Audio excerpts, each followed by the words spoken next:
ദൈവനാമത്തിലെ സ്നേഹവന്ദനം. ദൈവവചന പഠനം ജീവിതത്തിലെ ഏറ്റവും അനുഗ്രഹീതമായ സമയം. റോമാലേഖന പഠനത്തിലാണ് 95ാമത്തെ അവതരണം. നീതീകരിക്കപ്പെട്ട ഒരു വ്യക്തിയുടെ അനുഗ്രഹങ്ങൾ, ഇതാണ് നമ്മുടെ മുമ്പിൽ റോമാലേഖനം 5-ാം അധ്യായത്തിൻ്റെ അടിസ്ഥാനത്തിൽ നാം മനസ്സിലാക്കിക്കൊണ്ടിരിക്കുന്ന വിഷയം. നീതീകരിക്കപ്പെട്ടവർ ആരാണ്? നീതീകരിക്കപ്പെട്ടവർ ദൈവം നമ്മുടെ നീതീകരണത്തിനായി മരണത്തിൽ നിന്ന് ഉയർത്തെഴുന്നേൽപ്പിച്ച കർത്താവ് യേശുക്രിസ്തു. ആ യേശുക്രിസ്തുവിനെ മരണത്തിൽ നിന്ന് ഉയർത്തെഴുന്നേൽപ്പിച്ച ദൈവത്തിൽ നാം വിശ്വാസമർപ്പിക്കുന്നു. ആ ദൈവത്തിൽ അടിയുറച്ച വിശ്വാസം നാം അനുസരണത്തിലൂടെ പ്രകടമാക്കുന്നു. ദൈവം നമ്മെ അബ്രഹാമിനെ നീതീകരിച്ചതുപോലെ ദൈവത്തിലുള്ള നമ്മുടെ വിശ്വാസത്തിൻ്റെ അടിസ്ഥാനത്തിൽ നമ്മെ നീതീകരിച്ചു. നീതീകരണം എന്ന വാക്കുകൊണ്ട് ഉദ്ദേശിക്കുന്നത് ദൈവത്തിൻ്റെ മുമ്പിൽ യോഗ്യമായി നിൽക്കുവാനുള്ള അവകാശം. ദൈവത്തോട് പ്രാർത്ഥിക്കാൻ, ദൈവത്തെ ആരാധിപ്പാൻ, ദൈവനെ മനസ്സിലാക്കാൻ ഒക്കെ നമുക്ക് സാധിക്കുന്നത് നീതീകരണത്തിൻ്റെ അടിസ്ഥാനത്തിലാണ്. വിശ്വാസത്താലാണ് നീതീകരണം. റോമലേഖനത്തിലെ പ്രമേയവും ഇതുതന്നെയാണ്, വിശ്വാസത്താലുള്ള നീതീകരണം. പക്ഷേ അങ്ങനെ നീതീകരിക്കപ്പെട്ടതിൻ്റെ ഫലമെന്താണ്? അനുഗ്രഹമെന്താണ്? ഇതാണ് 5-ാം അധ്യായത്തിൽ അവതരിപ്പിക്കുന്നത്. പല പാഠങ്ങൾ ഈ അധ്യായത്തിൽ നമുക്ക് പഠിക്കാനുണ്ട്. ആദ്യത്തെ 11 വാക്യം ആദ്യമേ നാം മനസ്സിലാക്കി. യഥാർത്ഥ സമാധാനം എന്നുള്ളത് ദൈവത്തോടുള്ള ബന്ധത്തിൽ, ദൈവ സാന്നിധ്യത്തിലാണ്. യുദ്ധങ്ങളും കെടുതികളും കലാപങ്ങളും കെട്ടടങ്ങുമ്പോഴുള്ളതല്ല സമാധാനം. യഥാർത്ഥ സമാധാനം ദൈവവുമായുള്ള ബന്ധത്തിലാണ്. റോമലേഖനം 5-ാം അധ്യായത്തിൻ്റെ 1-2 വാക്യങ്ങളുടെ അടിസ്ഥാനം നമ്മൾ കണ്ടു. നീതീകരിക്കപ്പെട്ടൊരു വ്യക്തി ദൈവത്തോട് സമാധാനത്തിലാണ്. ശത്രുക്കളായിരുന്നു, ശത്രുത അവസാനിച്ച് സമാധാന ഉടമ്പടിയിൽ പ്രവേശിച്ചു. അവർ ഇപ്പോൾ പ്രവേശിച്ചിരിക്കുന്നത്, അവകാശം കിട്ടിയത് കൃപയിലാണ്. കൃപയിൽ നിൽക്കുന്നു എന്ന് മറ്റൊരു അനുഗ്രഹം. 3-ാമത് ദൈവ തേജസ്സിൻ്റെ പ്രത്യാശയിൽ ആനന്ദിക്കുകയാണ്. വരാനിരിക്കുന്ന ദൈവ തേജസ്, കർത്താവ് യേശുവിനോടൊപ്പം തേജസ്കരിക്കപ്പെടുന്ന അനുഭവം, അതിൽ ആനന്ദിക്കുന്ന അവസ്ഥ. ഈ അധ്യായം പഠിപ്പിച്ച 2ാമത്തെ പാഠമാണ് നമ്മുടെ ഇപ്പോഴത്തെ പഠന വിഷയം. നമ്മുടെ ജീവിതത്തിൽ നേരിടുന്ന പ്രതികൂലങ്ങൾ, പ്രയാസങ്ങൾ, അത് നമ്മെ കയ്പുള്ളവരാക്കി മാറ്റണമോ അതോ ആത്മീകമായി ശ്രേഷ്ഠരാക്കി മാറ്റണമോ? അത് നാം തീരുമാനിക്കണം. നാമാണ് തീരുമാനിക്കേണ്ടത്.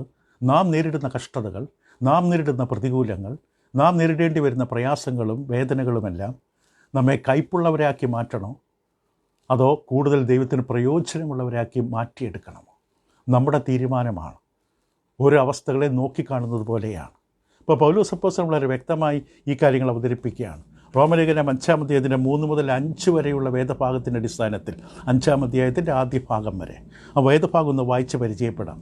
അപ്പോൾ 1-2 വാക്യങ്ങളിൽ നാം നിൽക്കുന്ന കൃപയെക്കുറിച്ച്, വിശ്വാസ പ്രവേശനം ലഭിച്ചതിനെക്കുറിച്ച്, ദൈവതേജസ്സിൻ്റെ പ്രത്യാശയെക്കുറിച്ചൊക്കെ പറഞ്ഞതിന് ശേഷം 3-ാം വാക്യം ഇങ്ങനെ ആരംഭിച്ചു: അതുതന്നെയല്ല, കഷ്ടത സഹിഷ്ണുതയെയും, സഹിഷ്ണുത സിദ്ധതയെയും, സിദ്ധത പ്രത്യാശയെയും ഉളവാക്കുന്നു എന്നറിഞ്ഞ് നാം കഷ്ടങ്ങളിലും പ്രശംസിക്കുന്നു. പ്രത്യാശയ്ക്കോ ഭംഗം വരുന്നില്ല. അവിടെ വരെ നമുക്ക് വായിക്കാം. പ്രത്യാശയ്ക്കോ ഭംഗം വരുന്നില്ല. അപ്പോൾ ദൈവത്തോട് സമാധാനം പ്രാപിച്ച നമ്മുടെ ജീവിതത്തിൽ, ദൈവസമാധാനം ലഭിച്ചവരായിട്ട് നമ്മുടെ ജീവിതത്തിൽ എല്ലാം അനുകൂലമായി സംഭവിക്കുമെന്നൊരു ധാരണ തെറ്റാണ്.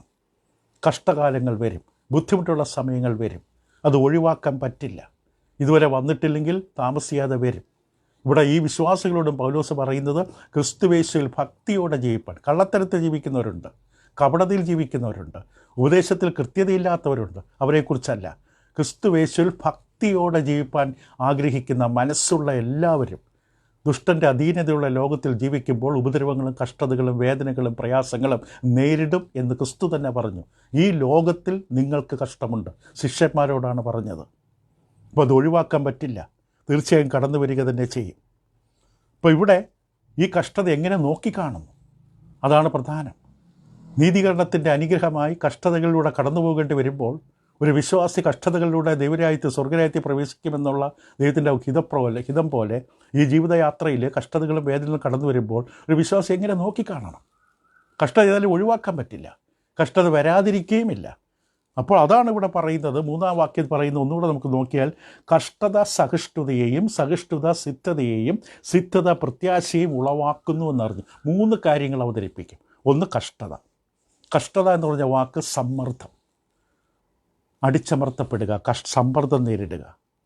അത് ഉദാഹരണത്തിന് ഒലിവ് പഴത്തിൽ നിന്ന്, ഒലിവ് മരത്തിൻ്റെ കായിൽ നിന്ന് അതിനെ സമ്മർദ്ദം ചെലുത്തി അതിൽ നിന്ന് എണ്ണ പുറത്തെടുക്കുന്നത് പോലെ, മുന്തിരിങ്ങ പിഴിഞ്ഞ് അതിൽ നിന്ന് ചാറ് എടുക്കുന്നത് പോലെ ഒരു ദൈവപൈതലിൻ്റെ ജീവിതത്തിൽ സമ്മർദ്ദം, കഷ്ടത, പ്രതികൂലങ്ങൾ ഇതെല്ലാം അവനെ വല്ലാതെ സമ്മർദ്ദം ചെലുത്തും, അമർത്തും. ഒരു ക്രിസ്ത്യാനിയുടെ, ഒരു ദൈവപൈതലിൻ്റെ, കർത്താവിനെ അനുഗമിക്കുന്നൊരു ജീവിതത്തിൽ പലതരത്തിലുള്ള പ്രശ്നങ്ങളുണ്ടാകും, പലതരത്തിലുള്ള സമ്മർദ്ദങ്ങളുണ്ടാകും. ചിലപ്പോൾ പല ആവശ്യങ്ങളാകാം, പല സാഹചര്യങ്ങളാകാം, സങ്കടകരമായ അവസ്ഥകളാകാം, മറ്റുള്ളവരിൽ നിന്നുള്ള ഉപദ്രവങ്ങളാകാം, അപമാനകരമായ അവസ്ഥകളാകാം, ഏകാന്തതകളാകാം. ഇങ്ങനെ പലതരത്തിലുള്ള സമ്മർദ്ദം ചെലുത്തും. പലതരത്തിലുള്ള സമ്മർദ്ദം ചെലുത്തുമ്പോൾ ശരിക്കും ഈ വാക്കിൽ അടങ്ങുന്നത് മരണഭീഷണി വരെ നേരിടും, നമ്മളെ കൊല്ലുമെന്ന ഭീഷണി വരെ നേരിടും. ഇങ്ങനെയുള്ള സമ്മർദ്ദം എല്ലാ വശത്തു നിന്നും ഒരു ദൈവ പൈതൽ നേരിടേണ്ടി വരും. ഇത് കർത്താവ് മുൻകൂട്ടി പറഞ്ഞത് നേരിടേണ്ടി വരും. അപ്പോസ്തലന്മാർ നേരിട്ടു, ക്രിസ്തു നേരിട്ടു. ഇതെല്ലാ ദൈവമക്കളും നേരിടുമെന്ന് ക്രിസ്തു തന്നെ പറഞ്ഞു. ലോകത്തിൽ നിങ്ങൾക്ക് കഷ്ടമുണ്ട്, എങ്കിലും ഞാൻ ലോകത്തെ ജയിച്ചിരിക്കുന്നു എന്ന ആശ്വാസത്തോടെ പറഞ്ഞു. അപ്പോൾ കഷ്ടതകൾ വരുമ്പോൾ അത് വരിക തന്നെ ചെയ്യും. നമ്മുടെ സമീപനം എന്തായിരിക്കണം? കഷ്ടതകളോടുള്ള നമ്മുടെ സമീപനം എന്തായിരിക്കണം? സാധാരണ നിലയിൽ ബുദ്ധിമുട്ടുകളും കഷ്ടതകളും വേദനകളും പ്രയാസങ്ങളും അപമാനങ്ങളും സങ്കടങ്ങളും വരുമ്പോൾ നാം ഒരു പക്ഷേ കരഞ്ഞ് നിലവിളിക്കും, അല്ലെങ്കിൽ പുലമ്പും, ഞരങ്ങും, ആവലാതിപ്പെടും, അതൃപ്തി പ്രകടമാക്കും, പരാതികൾ ഉന്നയിക്കും. ഇങ്ങനെയൊക്കെയാണ് സാധാരണ പ്രതികരിക്കുന്നത്. ചിലരുടെ തെറ്റായൊരു ചിന്താഗതിയുണ്ട്. എന്ത് കഷ്ടം വന്നാലും സഹിച്ചിറക്കണം, കയ്പ് നീര് കുടിക്കുന്നത് പോലെ കഷ്ടതകൾ കുടിച്ചിറക്കണം എന്ന നിലയിലാണ്. പൗലോസ് അതല്ല ഇവിടെ പറയുന്നത്, ദൈവം അതല്ല പറയുന്നത്. പൗലോസ് പറയുന്ന കഷ്ടത സഹിഷ്ണുതയെയും, സഹിഷ്ണുത സിദ്ധതയെയും, സിദ്ധത പ്രത്യാശ ഉളവാക്കുന്നു എന്നറിഞ്ഞ് നാം കഷ്ടങ്ങളിലും പ്രശംസിക്കുന്നു. അതായത് ഒരു സന്തോഷം, കഷ്ടതകളിൽ സന്തോഷിക്കുക. നമ്മളത് കേൾക്കുമ്പോൾ ഒരു നിമിഷം നിൽക്കും, ഞാൻ കേട്ടത് ശരിയാണോ, ഞാൻ വായിച്ചത് ശരിയാണോ? പൗലോസ് പറയുന്ന കഷ്ടതകളിൽ പ്രശംസിക്കണമെന്ന് തന്നെയാണോ, അതോ അക്ഷരപ്പിശകാണോ, അച്ചടിപ്പിശകാണോ? അല്ല, അങ്ങനെ തന്നെയാണ് ദൈവം പറയുന്നത്. ഉദാഹരണത്തിന് ഒരു മനുഷ്യൻ ജോലി സ്ഥലത്ത് നിന്ന് വീട്ടിലേക്ക് വരുമ്പോൾ തൻ്റെ ഭാര്യയെ കണ്ടുകൊണ്ട് വളരെ സന്തോഷത്തോടെ പറയുകയാണ്, ഇന്നെനിക്ക് നല്ലൊരു ദിവസമായിരുന്നു. ഞാൻ ക്രിസ്തുവിലായതിൻ്റെ പേരിൽ ഇന്ന് എൻ്റെ ഓഫീസിലുള്ള എല്ലാവരും എന്നെ കളിയാക്കി അപമാനിച്ച് പലരും തെറി പറഞ്ഞു. ഒരുപക്ഷെ എൻ്റെ ജോലി നഷ്ടപ്പെടും. എത്ര അനുഗ്രഹമല്ലേ എന്ന് ചിരിച്ചുകൊണ്ട് പറയുകയാണെന്ന് വിചാരിക്കുക. അത് സാധാരണ ഒരിക്കലും ചെയ്യാറില്ല ആരും. പക്ഷെ അതേ അർത്ഥമാണ് ഇവിടെ. കഷ്ടതകൾ, ബുദ്ധിമുട്ടുകൾ, പ്രയാസങ്ങൾ, സങ്കടങ്ങൾ, ഒറ്റപ്പെടലുകൾ ഇതൊക്കെ നേരിടുന്ന ദൈവത്തിനോട് പറയുകയാണ്, നീ പ്രശംസിക്കുക, നീ സന്തോഷിക്കുക. ഇംഗ്ലീഷിൽ റിജോയ്സ് എന്നാണ് പറയുന്നത്. അപ്പോൾ ഈ മനുഷ്യൻ, വീട്ടിലേക്ക് വന്ന മനുഷ്യൻ ഭാര്യയോട് പറഞ്ഞ പോലെയല്ല ദൈവം ഉദ്ദേശിക്കുന്നത്. അതുപോലെ പറയാനല്ല ദൈവം പറയുന്നത്. കഷ്ടതകൾ വരുന്നവൾ കഷ്ടതകൾ എണ്ണി പറഞ്ഞ് സന്തോഷിക്കണമെന്നല്ല ദൈവം ഉദ്ദേശിച്ചത്. ദൈവം ഉദ്ദേശിക്കുന്ന ഒരു മാസക്കിസം എന്നൊരു ഒരു വാക്കുണ്ട്. അതായത് പീഡനത്തിൽ ആഹ്ലാദം കണ്ടെത്തുക, വേദനിക്കുന്നതിൽ സന്തോഷം കണ്ടെത്തുന്നൊരവസ്ഥയുണ്ട്. അതിന് മാസക്കിസം എന്ന് പറയും അതിനെ. അതല്ല ഇവിടെ ഉദ്ദേശിക്കുന്നത്. ഇവിടെ ദൈവം നമ്മോട് പറയുന്നത്, ഒഴിവാക്കാൻ കഴിയാത്ത കഷ്ടകാലങ്ങൾ വരുമ്പോൾ, ബുദ്ധിമുട്ടുകൾ വരുമ്പോൾ നമുക്ക് പ്രശംസിക്കാൻ അഥവാ സന്തോഷിക്കാൻ ഒരു കാരണമുണ്ടായിരിക്കണം. കാരണം ഇവിടെ പറഞ്ഞത് കഷ്ടത സഹിഷ്ണുതയെയും, സഹിഷ്ണുത സിദ്ധതയും, സിദ്ധത പ്രത്യാശ ഉളവാക്കുന്നുവെന്ന് അറിഞ്ഞ് ഒരു പരിജ്ഞാനമുണ്ടാകണം. ഈ കഷ്ടകാലങ്ങൾ, ബുദ്ധിമുട്ടുകൾ നേരിടുന്ന വ്യക്തിക്ക് ദൈവത്തിൽ പ്രശംസിക്കണമെങ്കിൽ ഒരു കാരണം കാണും. വെറുതെ കഷ്ടതകളെക്കുറിച്ച് സന്തോഷിക്കുകയല്ല. അത് നമ്മൾ നേരത്തെ പറഞ്ഞ ചില മാനസിക പ്രശ്നമാണത്. വേദനിക്കുന്നതിൽ സന്തോഷിക്കുക, അതല്ല ദൈവം ഉദ്ദേശിച്ചത്. നീ ദൈവത്തെ പ്രശംസിക്കേണ്ട കാരണമാണ്. എന്താ കാരണം? ഞാൻ നേരിടുന്ന കഷ്ടതകളും ബുദ്ധിമുട്ടുകളും പ്രയാസങ്ങളും ഉപയോഗിച്ച് ഞാൻ അതിനെ അതിജീവിക്കുവാനായിട്ട് ദൈവത്തിലുള്ള വിശ്വാസത്താൽ എനിക്ക് കഴിയുമ്പോൾ ഞാൻ കൂടുതൽ ദൈവത്തിന് പ്രയോജനമുള്ളവനായി മാറും. ഞാൻ കൂടുതൽ വെടിപ്പുള്ളവനായി മാറും. ഞാൻ കൂടുതൽ ആത്മീക ഭക്തിയുള്ളവനായി മാറും. അതുകൊണ്ട് ഈ സാഹചര്യത്തിൽ ദൈവം എന്നെ ആ തരത്തിൽ മാറ്റിയെടുക്കാൻ ദൈവത്തിന് കഴിയും. അത് ഓർത്താണ് പ്രശംസിക്കേണ്ടത്. അത് ചിന്തിച്ചുകൊണ്ടാണ്, തിരിച്ചറിഞ്ഞുകൊണ്ടാണ് നാം ദൈവത്തിൽ സന്തോഷിക്കേണ്ടത്. അതുകൊണ്ടാണ് അറിഞ്ഞു എന്ന വാക്കോട് ഉപയോഗിച്ചത്. കഷ്ടതകൾ തീർച്ചയായും കയ്പ് നിറഞ്ഞൊരു മരമാണ്. പക്ഷേ ആ മരത്തിൽ ഫലമുണ്ട്. ആ ഫലം വളരെ മധുരമുള്ളതാണ്. മരം മൊത്തത്തിൽ കയ്പാണ്, പക്ഷെ അതിൻ്റെ ഫലം മധുരമുള്ളതാണ്. അത് വളരെ മധുരമുള്ള ഫലമാണ് പുറപ്പെടുവിച്ചത്. പക്ഷെ അത് നമ്മൾ തീരുമാനിക്കണം എങ്ങനെയാണ് കൈകാര്യം ചെയ്യണം. അപ്പോൾ കഷ്ടത, അടുത്ത വാക്ക് എന്താണ്? കഷ്ടത എന്ത് ഉളവാക്കുന്നു എന്നാണ് പറഞ്ഞത്? സഹിഷ്ണുത. സഹിഷ്ണുത എന്ന വാക്ക്. അപ്പോൾ കഷ്ടതയിൽ പ്രശംസിക്കണമെന്ന് പറയുമ്പോൾ ഒരു ക്രമം അവതരിപ്പിക്കും. ഒന്നിന് പുറകെ ഒന്നായി ഉളവാക്കുന്നു പറയുമ്പോൾ ഒന്നൊന്ന് മറ്റൊന്ന് ഉളവാകുന്നു, അതിൽ നിന്ന് വേറൊന്ന് ഉളവാകുന്നു, അതിൽ നിന്ന് വേറൊന്ന് ഉളവാകുന്നു. ഒരു വൃത്തം പോലെ ഇങ്ങനെ സംഭവിച്ചുകൊണ്ടേയിരിക്കും. ഒന്നിൽ നിന്ന് ഒന്നുണ്ടാകും. ഇപ്പോൾ കഷ്ടതയിൽ നിന്ന് എന്തുണ്ടാകുന്നത്? സഹിഷ്ണുത. സഹിഷ്ണുത, സഹിഷ്ണുത വാക്ക്, അതായത് അതിൻ്റെ കീഴിലാകുക, അതായത് നിലനിൽക്കാനുള്ള കഴിവുണ്ടാകുക, ഉറച്ചു നിൽക്കാനുള്ള ബലമുണ്ടാകുക, നേരിടുന്ന അവസ്ഥയുടെ നടുവിലും വീണു പോകാതെ ഉറച്ചു നിൽക്കാൻ, പിടിച്ചു നിൽക്കാനുള്ള കഴിവുണ്ടാകുക. അതായത് മുന്നോട്ട് തന്നെ പോകാൻ കഴിയുക. കഷ്ടത വന്നു, ബുദ്ധിമുട്ട് വന്നു, അപമാനം വന്നു, കളിയാക്കൽ വന്നു, ഒറ്റപ്പെടുത്തൽ വന്നു, ഉപദ്രവം വന്നു, വേദന വന്നു, പക്ഷെ പുറകോട്ടില്ല, മുന്നോട്ട് തന്നെ. അതിനെയാണ് സഹിഷ്ണുത എന്ന് പറയുന്നത്. രാവിലെ എഴുന്നേറ്റ് പഴയതുപോലെ തന്നെ വസ്ത്രമിട്ട് ഇന്നത്തെ ഒരു ദിവസം കർത്താവിന് വേണ്ടി ജീവിക്കണമെന്ന തീരുമാനത്തോടുകൂടി മുന്നോട്ട് തന്നെ പോവുകയാണ്. ഇന്നലത്തെ ഓർത്ത്, പിന്നിലുള്ളതിനെ ഓർത്ത് ഞരങ്ങി നിലവിളിച്ച് പരാതി പറഞ്ഞ് ആവലാതി പറഞ്ഞ് അവിടെ കിടന്ന് ചുരുണ്ടുകൂടി കിടക്കുന്നില്ല, മുന്നോട്ട് തന്നെ പോവുകയാണ്. കഷ്ടത സഹിഷ്ണുതയെ ഉളവാക്കുകയാണ്. ചിലർ ഇതിനുപയോഗിക്കുന്ന വാക്ക് മനക്കരുത്ത്, ആത്മധീരത. ആത്മധീരതയാണ്. ഇത് വെറുതെ നിഷ്ക്രിയമായി സംഭവിക്കുന്ന കാര്യങ്ങളെ ഇങ്ങനെ കയ്പ് പോലെ കുടിച്ചിറക്കുകയല്ല. ഇങ്ങനെ ക്രിയാത്മകമായി നേരിടുന്ന പ്രതികൂലങ്ങളും പ്രയാസങ്ങളും അത് വാസ്തവമാണ്. നേരിടുന്ന സങ്കടങ്ങളും പ്രയാസങ്ങളും ഉപദ്രവങ്ങളും വാസ്തവമാണ്. പക്ഷെ അതിനെ കണ്ട് പേടിച്ചവിടെ നിൽക്കുന്നില്ല, മുന്നോട്ട് തന്നെ പോകുന്നു. അതിനാണ് സഹിഷ്ണുത. അപ്പോൾ ഒരു വളരെ പ്രയോജനകരമായ ഒരു ഫലമാണിത്. ഇത് താനേ ഉണ്ടാകില്ല. അനേക മനുഷ്യർക്കും കഷ്ടത വരുമ്പോൾ അവത് ഉത്ഭവിപ്പിക്കുന്നത് സഹിഷ്ണുതയല്ല, താനേ ലഭിക്കില്ല.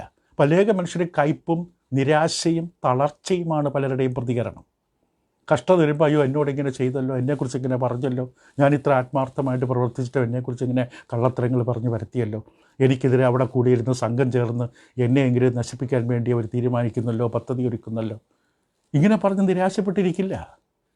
നീതീകരിക്കപ്പെട്ടൊരു ദൈവ പൈതൽ, ദൈവത്തിൽ കർത്താവ് യേശുക്രിസ്തുവിലുള്ള വിശ്വാസത്താൽ ദൈവത്തിൽ കയറിച്ച് നിൽക്കാൻ ദൈവകൃപയാൽ അനുഗ്രഹം പ്രാപിച്ചൊരു ദൈവ പൈതലിനെ സംബന്ധിച്ച് ഈ ഭൂമിയിൽ ഇതൊക്കെ അവൻ പ്രതീക്ഷിക്കുകയാണ്. ദൈവവേലയിലായിരിക്കും ഇത് പ്രതീക്ഷിക്കണം.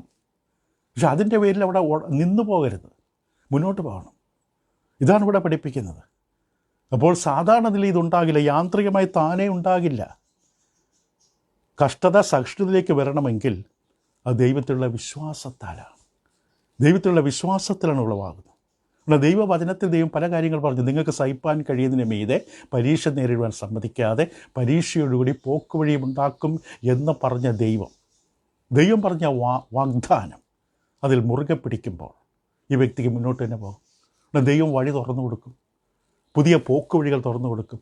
മറ്റൊരു വാതിൽ അടയ്ക്കാൻ ശ്രമിക്കുമ്പോൾ ദൈവം പുതിയൊരു വാതിൽ തുറന്നു കൊടുക്കും. മാത്രമല്ല ദൈവം പറഞ്ഞ മറ്റൊരു വാഗ്ദാനമാണ് ദൈവത്തെ സ്നേഹിക്കുന്നവർക്ക്, നിർണയപ്രകാരം വിളിക്കപ്പെട്ടവർക്ക് സകലവും നന്മയ്ക്കായി കൂടി വ്യാപരിക്കും. ഇപ്പോൾ ദൈവമക്കളോട് ദൈവം പറഞ്ഞു, നിങ്ങളുടെ ജീവിതത്തിൽ എന്തെല്ലാം പ്രതികൂലങ്ങൾ വരട്ടെ, നീ എന്നെ സ്നേഹിക്കുന്നുണ്ടെങ്കിൽ, നീ എൻ്റെ പൈതലാണെങ്കിൽ, യഥാർത്ഥത്തിൽ നീതീകരിക്കപ്പെട്ട ഒരു വിശുദ്ധനായ ദൈവ പൈതലാണെങ്കിൽ, നിൻ്റെ ജീവിതത്തിൽ സംഭവിക്കുന്നതെല്ലാം ഞാൻ നന്മയ്ക്കായി മാറ്റും. അത് വിശ്വസിക്കണം, അത് അറിയണം. ഇപ്പോൾ ദൈവത്തിൻ്റെ സഹായം എനിക്കുണ്ട്. ഞാൻ കൂടുതൽ ആത്മീയതയും കൂടുതൽ പ്രാർത്ഥിക്കുന്ന വ്യക്തിയും ഭക്തനുമായി മാറിക്കൊണ്ടിരിക്കും. അപ്പോൾ എപ്രകാരമാണ് കഷ്ടതകൾ നമ്മെ നല്ലവരാക്കുന്നത്, ഗുണമുള്ളവരാക്കുന്നത്? അത് നമുക്ക് സർവ്വസാധാരണമായ ഒരു ഉദാഹരണം പറയാം. നമ്മുടെ മാംസപേശികളിൽ സമ്മർദ്ദം ചെലുത്തിയാൽ മാത്രമേ അത് ബലപ്പെടുകയുള്ളൂ. വെറുതെ ഇരുന്നാൽ പോരാ, അത് സമ്മർദ്ദം ചെലുത്തി അതിന് എക്സസൈസ് ചെയ്യണം. വെയിറ്റ് എടുക്കുന്നു, എക്സസൈസ് ചെയ്യുന്നു, ഓടുന്നു. അപ്പോൾ അതിലൊരു സമ്മർദ്ദം കൊടുക്കുമ്പോഴാണ്, അതിനെ ഒരു വിധത്തിൽ എതിർക്കുമ്പോഴാണ് അത് ബലം പ്രാപിക്കുന്നത്. ഇപ്പം മണ്ണിൽ നിന്ന് കോരിയെടുക്കുന്ന അല്ലെങ്കിൽ ലോഹം കൊണ്ട് നിറഞ്ഞ മണ്ണ് അത് തീക്കകത്തൂടെ കടത്തി വിടുമ്പോഴാണ് നല്ല ലോഹമായിട്ട് മാറുന്നത്. അതേപോലെ പറയുന്നപ്പോൾ കുറച്ച് പ്രയാസമുള്ള ഒരു പ്രസ്താവനയാണെങ്കിൽ പോലും നാം ആത്മീകമായി ആയിരിക്കേണ്ടതുപോലെ ആകണമെങ്കിൽ നാം പ്രതികൂലങ്ങളും വേദനകളും കഷ്ടപ്പെടുകളും ബുദ്ധിമുട്ടുകളും കൂടെ കടന്നുപോയേ പറ്റും. ദൈവം നമ്മെക്കുറിച്ച് ഉദ്ദേശിക്കുന്ന അവസ്ഥയിൽ നാം എത്തണമെങ്കിൽ കഷ്ടതകളും വേദനകളും സങ്കടങ്ങളിലൂടെ പോകണം. നമുക്ക് എത്ര പേർക്ക് ധൈര്യമായി ദൈവത്തോട് ഈ വിധത്തിൽ പ്രാർത്ഥിക്കാൻ കഴിയും? ദൈവമേ, എന്നെ നിനക്ക് കൂടുതൽ പ്രയോജനമുള്ളവനായി മാറ്റേണ്ടതിന് നിൻ്റെ നിയന്ത്രണത്തിൽ കഷ്ടതകൾ നൽകിത്തരണമേ. ദൈവത്തിന് കൂടുതൽ പ്രയോജനമുള്ളവനായി തീരുവാൻ ദൈവമേ, നീ കഷ്ടതകൾ എൻ്റെ ജീവിതത്തിൽ അനുവദിക്കണമേ. ആ ആശയമാണിത്. അപ്പോൾ കഷ്ടത എന്ത് ഉളവാക്കി? സഹിഷ്ണുത ഉളവാക്കി. സഹിഷ്ണുതയിൽ നിന്ന് എന്താ ഉളവാകുന്നത്? അടുത്തത് സിദ്ധത, സ്വഭാവ ശുദ്ധീകരണം. പൗലോസ് അടുത്ത് പറയുന്നതാണ് കഷ്ടത ഉളവാക്കുന്നത് സിദ്ധതയാണ്. ഇംഗ്ലീഷിൽ പ്രൂവൺ ക്യാരക്ടർ, സ്വഭാവം വെളിപ്പെടുകയാണ്. ഇത് പ്രത്യേകമായി പൗലോസിൻ്റെ മാത്രം ഉപയോഗിക്കുന്നൊരു വാക്കാണിത് പുതിയ നിയമത്തിൽ. അവിടെ ഒരു പരിശോധന നേരിടുന്ന അവസ്ഥ, പരിശോധനയെ അതിജീവിക്കുന്നൊരവസ്ഥ, അതാണ് സിദ്ധത എന്ന് പറയുന്നത്.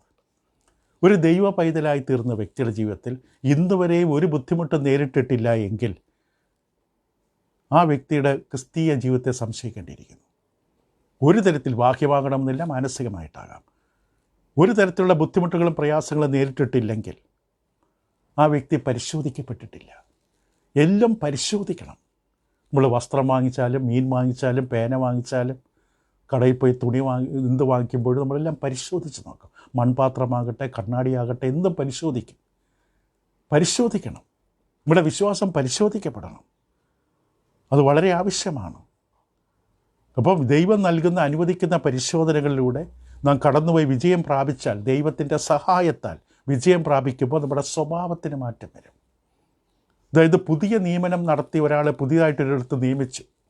ആ വ്യക്തിയും വർഷങ്ങളുടെ യുദ്ധ അഭ്യാസം ലഭിച്ച അനുഭവ സമ്പത്തുള്ള ഒരു പട്ടാളക്കാരൻ, മറുവശത്ത് കഴിഞ്ഞ ആഴ്ച പട്ടാളത്തിൽ ചേർക്കപ്പെട്ട ഒരു മനുഷ്യൻ. ഇവർ തമ്മിൽ വ്യത്യാസമുള്ളതുപോലെയാണ്. ഒരാൾ യുദ്ധാഭ്യാസത്തിൽ 10-40 വർഷത്തെ അനുഭവ സമ്പത്തുള്ള മനുഷ്യൻ, അല്ലെങ്കിൽ ക്രിസ്തുവിലൊരു ശിശു, മറുവശത്ത് ക്രിസ്തുവിൽ പ്രായപൂർത്തിയായ വ്യക്തി. എബ്രായ ലേഖനം 5-ാം അധ്യായത്തിൻ്റെ 13-14 വാക്യങ്ങളിൽ ഇപ്രകാരം പറയുന്നു, വായിച്ച് കേൾക്കാം. എബ്രായർക്ക് ലേഖനം 5-ാം അധ്യായത്തിൻ്റെ 13-14 വാക്യങ്ങളിൽ പറയുന്നത്, പാൽ കുടിക്കുന്നവനെല്ലാം നീതിയുടെ വചനത്തിൽ പരിചയമില്ലാത്തവനത്രേ, അവൻ ശിശുവല്ലോ. കട്ടിയായുള്ള ആഹാരം നന്മതിന്മകളെ തിരിച്ചറിയുവാൻ തഴക്കത്താൽ അഭ്യസിച്ച ഇന്ദ്രിയങ്ങളുള്ളവരായി പ്രായം തികഞ്ഞവർക്കേ പറ്റുകയുള്ളൂ. രണ്ടവസ്ഥ, ഒന്ന് ശിശു, ഒന്ന് പ്രായം തികഞ്ഞ, അതായത് പക്വതയുള്ള എന്നതുപോലെയാണ്. നമ്മളെ പക്വതയുള്ളവരാക്കി മാറ്റും. നമ്മളെ യുദ്ധ അനുഭവ സമ്പത്തുള്ളൊരു പടയാളിയാക്കി മാറ്റും. കഷ്ടതകൾ അത് നമ്മൾ അനുവദിക്കണം. നമ്മളെ തളർന്നു വീഴുന്ന പരാതി പറഞ്ഞ് പരിഭവിച്ചിരിക്കരുത്. അതാണ് വ്യത്യാസം. അപ്പോൾ സിദ്ധത, അതായത് സ്വഭാവശുദ്ധീകരണം നടന്ന മനുഷ്യൻ, അവനെ എല്ലാവർക്കും വിശ്വസിക്കാം. എല്ലാവരും പറയും ആ വ്യക്തിയെ വിശ്വസിക്കാം, ആ വ്യക്തി പറഞ്ഞ അതുപോലെ ചെയ്യും, ആ വ്യക്തി വിശ്വാസയോഗ്യനാണ്, ആശ്രയിക്കാൻ കൊള്ളാവുന്നതിനാണ്. ദൈവമക്കളുടെ ഇടയിൽ ആ വിശ്വാസിക്ക് അങ്ങനെ ഒരു പേരുണ്ടാകും. ആ വ്യക്തി ഒരു കാര്യം പറഞ്ഞാൽ അത് സത്യമാണ്, കള്ളം പറയില്ല, സ്വന്തം നേട്ടത്തിന് വേണ്ടി കള്ളം പറയില്ല, വെറുതെ ഒരാളെക്കുറിച്ച് ഇല്ലാത്തത് പറഞ്ഞ് പരത്തിക്കൊണ്ട് നടക്കില്ല. ആ വിശ്വസിക്കാൻ കൊള്ളാവുന്നവനാണ്. കാരണം ആ വ്യക്തി തെളിയിച്ചു, തൻ്റെ സ്വഭാവം തെളിയിച്ചു. കഷ്ടത കൊണ്ടുവരുന്നൊരു നേട്ടമാണ് സഹിഷ്ണുതയും, അതായത് നിലനിൽക്കാൻ, പിടിച്ചു നിൽക്കാനുള്ള കഴിവും. അതിലൂടെ വ്യക്തിയുടെ സ്വഭാവം മാറി. ആ ക്രമത്തിൽ അവസാനമായി പറയുന്നൊരു വാക്കുണ്ട്, പ്രത്യാശ. ഈ സിദ്ധത എന്തുളവാക്കുക? ഒന്നൊന്നിനെ ഉളവാക്കുകയാണ്, അല്ലാതെ നേരിട്ട് കഷ്ടതയിൽ നിന്ന് പ്രത്യാശയിലേക്ക് വരില്ല. കഷ്ടതയിൽ നിന്ന് സഹിഷ്ണുതയും, സഹിഷ്ണുതയിൽ നിന്ന് സിദ്ധതയും, സിദ്ധതയിൽ നിന്നാണ് പ്രത്യാശ ഉണ്ടാകുന്നത്. ശരിയായ ജീവിത സ്വഭാവം രൂപീകരണം നടത്തുന്ന ഒരാൾക്ക്, സംഭവിച്ച ഒരാൾക്കാണ് പ്രത്യാശയുള്ളത്. അപ്പോൾ ഈ വലിയ ക്രമം പോലും അവസാനിപ്പിക്കുമ്പോൾ ആ സിദ്ധതയിൽ നിന്നുണ്ടാകുന്നതാണ് പ്രത്യാശ. ആ വാക്യം ഒന്നുകൂടെ നമുക്ക് വായിച്ച് കേൾക്കാം. അതുതന്നെയല്ല, കഷ്ടത സഹിഷ്ണുതയെയും, സഹിഷ്ണുത സിദ്ധതയെയും, സിദ്ധത പ്രത്യാശയെ ഉളവാക്കുന്നുവെന്നറിഞ്ഞ് നാം കഷ്ടങ്ങളിൽ പ്രശംസിക്കും. ഈ ഒരു അറിവാണ് നമുക്ക് വേണ്ടത്. അപ്പോൾ കഷ്ടതകൾ ദൈവത്തിലുള്ള വിശ്വാസത്തോടുകൂടി നമ്മൾ നേരിടുമ്പോൾ നമുക്കതിനെ സഹിക്കാൻ കഴിയും, അതിലൂടെ കടന്നു പോകാൻ കഴിയും.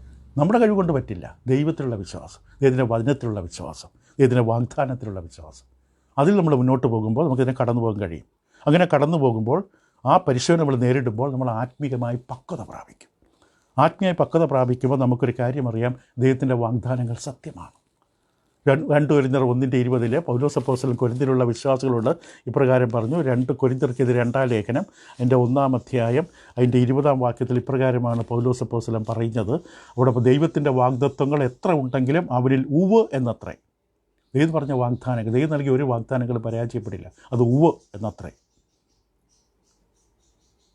അതുകൊണ്ട് ഞങ്ങളാൽ ദൈവത്തിൻ്റെ മഹത്വം ഉണ്ടാകുമാറ് അവനിൽ ആമേൻ എന്ന് തന്നെ അത് വിശ്വസിക്കണം. നാം അതിന് ആമേൻ പറയണം. ദൈവത്തിൻ്റെ വാഗ്ദാനങ്ങൾക്ക് ദൈവം വ്യക്തമായി പറഞ്ഞു, ഞാൻ നിങ്ങളെ കൈവിടില്ല, ഉപേക്ഷിക്കില്ല. എബ്രായ ലേഖനം 13:5.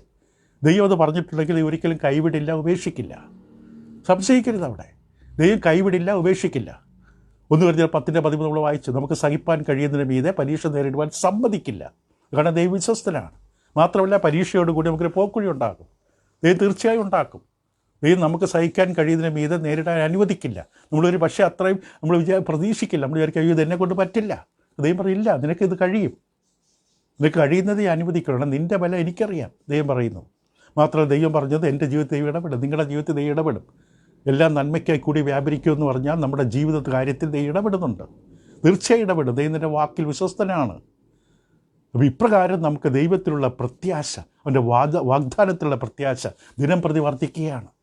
ഇപ്പോൾ പൗലോസ് ഈ ക്രമം ആരംഭിച്ചത് പ്രത്യാശയിൽ നിന്ന് അവസാനിപ്പിച്ചത് പ്രത്യാശയിൽ.